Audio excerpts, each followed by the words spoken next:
नमस्कार दोस्तों, इतिहास में रुचि रखने वालों, हमारे चैनल में आपका पुनः स्वागत है।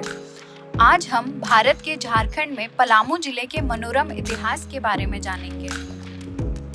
1 जनवरी 1892 में बना पलामू जिला झारखंड राज्य में बसा इतिहास का खजाना है। जिले का प्रशासनिक मुख्यालय मदीनी नगर, जो कि कोयल नदी के तट पर खूबसूरती से स्थित है, जो इसके प्राकृतिक आकर्षण को बढ़ाता है। तो आइए सबसे पहले हम मदीनी नगर के आकर्षक इतिहास के बारे में जानें। क्या आप जानते हैं कि इस शहर को पहले डाल्टनगंज के नाम से जाना जाता था? इसका नाम आयरिश मानव विज्ञान और ब्रिटिश राज के दौरान छोटा नागपुर के पूर्व आयुक्त कर्नल एडवर्ड ट्विट डाल्टन के नाम पर मिला। और क्या आप जानते हैं कि पलामू जिला प्राचीन काल से ही ऐतिहासिक महत्व रखता है? काबरा काला टीले में सोन और उत्तरी कोयल नदी के संगम पर नवपाषाण यानी कि नियोलिथिक और ताम्रपाषाणिक यानी कि चारकोलिथिक बस्तियों की खोज की गई। यहाँ हमारे पूर्वजों के निशान भी पाए गए हैं, जो देखने में आश्चर्यजनक हैं। अब आइए उन सत्ता संघर्षों को उजागर करें जिन्होंने पलामू के इतिहास को आकार दिया। खरवारों और चेरों ने इस क्षेत्र में महत्वपूर्ण भूमिका निभाई। उनके प्रवासन और संघर्षों ने वर्षों तक सत्ता की गतिशीलता को प्रभावित किया है। सत्ता परिवर्तन की बात करें तो रक्षेल राजपूतों ने एक बार कुछ समय के लिए पलामू पर नियंत्रण किया था। हालांकि उनका शासनकाल तब समाप्त हो गया जब शक्तिशाली मुगल सेना को खदेड़ दिया गया और पलामू के ऐतिहासिक कैनवास पर एक छाप छोड़ी। चेरो शासक सबल राय के शासन के दौरान चेरो साम्राज्य अपने चरम पर पहुंच गया।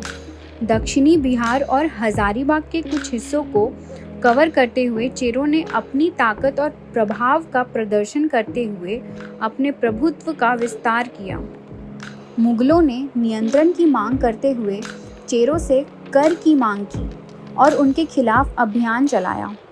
चेरो ने बहादुरी से मुगल शासन का विद्रोह किया, लेकिन अंततः पलामू मुगल साम्राज्य की मजबूत पकड़ में आ गया। पलामू जिले में वंशवादी संघर्षों और आक्रमणों की एक श्रृंखला दिखाई गई। मराठाओं ने इस ऐतिहासिक परिदृश्य पर अपनी छाप छोड़ते हुए अपनी उपस्थिति दर्ज कराई, लेकिन यह अंग्रेज ही थे जिन्होंने अंततः अपना प्रभुत्व मजबूत करते हुए पलामू किले पर कब्जा कर लिया। पलामू किला और देवगढ़ किला जैसे किले ऊंचे स्थान पर खड़े थे, जो आक्रमणों से बचाव करते थे और क्षेत्र के अशांत इतिहास के गवाह के रूप में कार्य करते थे। यह संरचनाएं आज भी खड़ी हैं। चेरो के शासकों और उनके क्षेत्रों को ब्रिटिश प्रशासन में शामिल करने के साथ पलामू ब्रिटिश कॉलोनियल टेपेस्ट्री का हिस्सा बन गया। यह जिला उनके शासन में फला फूला और अपनी समृद्ध विरासत को ब्रिटिश राज के प्रभाव के साथ मिश्रित किया। तो आइए अब हम कर्नल डाल्टन के बारे में कुछ जानते हैं, जिनके नाम पर मदीनी नगर यानी कि डाल्टनगंज का नाम रखा गया था। कर्नल डाल्टन सिर्फ एक सैनिक नहीं थे, बल्कि एक साहसी और विद्वान इंसान थे, जिन्होंने 1857 के सिपाही विद्रोह के दौरान महत्वपूर्ण भूमिका निभाई थी। क्या आप यूरोपीय और देसी दोनों सेनाओं की कमान संभालने की कल्पना कर सकते हैं? बहादुरी के बारे में बात करें तो विद्रोह छोटा नागपुर में फैल गया और डाल्टन को विभिन्न स्थानों पर विद्रोह और हमलों का सामना करना पड़ा, लेकिन स्थानीय राजाओं और आदिवासी प्रमुखों की मदद से वह शांति बहाल कर। वर्तमान समय की बात करें तो मदीनी नगर एक हलचल भरा नगर निगम है, जिसका गठन 30 मई 2015 में किया गया था। लेकिन क्या आप जानते हैं कि 2004 में इसका नाम बदलकर मदीनी नगर कर दिया गया था? शहर को नया नाम चेरो राजवंश के एक प्रमुख शासक राजा मदीनी राय के सम्मान में मिला। अब बात करते हैं भूगोल की। मेदिनीनगर प्राकृतिक आश्चर्यों से समृद्ध है और इसका मुख्य आकर्षण बेतला राष्ट्रीय उद्यान है, जो शहर से कुछ ही दूर पर स्थित है। यह पार्क अपने राजसी बाघों के लिए प्रसिद्ध है और पलामू टाइगर प्रोजेक्ट के अंतर्गत आता है, जो इन एक्सटिंक्ट हो रहे प्राणियों की रक्षा के लिए एक संरक्षण प्रयास है। यदि आप कुछ रोमांच के लिए तैयार हैं, तो आपको मेदिनीनगर के पास एक शानदार पिकनिक स्थल केचकी की यात्रा करनी चाहिए। यह आराम करने और प्रकृति की सुंदरता का आनंद लेने के लिए एक आदर्श स्थान है, क्योंकि कोयल नदी और औरंगा नदी का विलय एक आश्चर्यजनक दृश्य पैदा करता है। मेदिनीनगर के बारे में बताएं तो यहाँ एक दिलचस्प तथ्य है। उत्तरी कोयल नदी अपने मंत्रमुग्ध कर देने वाले प्रवाह के साथ छोटा नागपुर पठार से निकलती है और लातेहार जिला से होकर गुजरती है। यह अंततः सोन नदी में मिल जाती है, जिससे बरसात के मौसम में महत्वपूर्ण जल आपूर्ति होती है।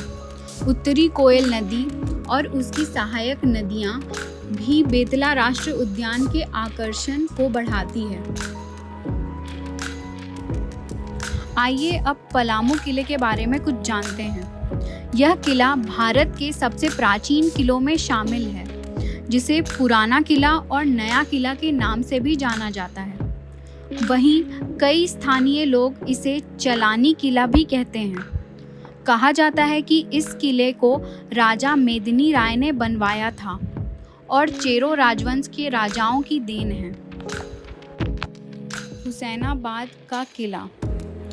पलामू जिले में हुसैनाबाद फोर्ट भी आता है, जिसे दुश्मनों से रक्षा करने के लिए बनवाया गया था। शाहपुर का किला।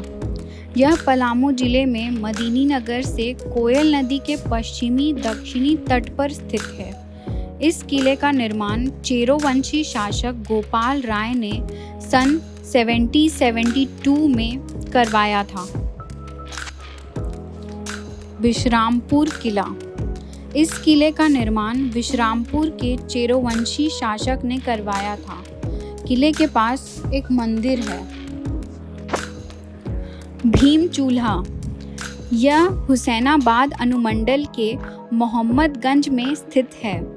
कहा जाता है यह 5000 साल पुराना चूल्हा है, जिस पर पांडवों के अज्ञातवास के दौरान भीम भोजन बनाया करते थे। कोयल नदी के तट पर शिलाखंडों से बना यह चूल्हा पांडवों के इस इलाके में ठहराव का मूल गवाह है। इसी के साथ मैं आशा करती हूँ कि आपको मेदिनीनगर के बारे में जानकर काफ़ी अच्छा लगा होगा। यदि आपको हमारे वीडियोस अच्छे लग रहे हों तो लाइक, शेयर और सब्सक्राइब कर हमारा हौसला बढ़ाएं।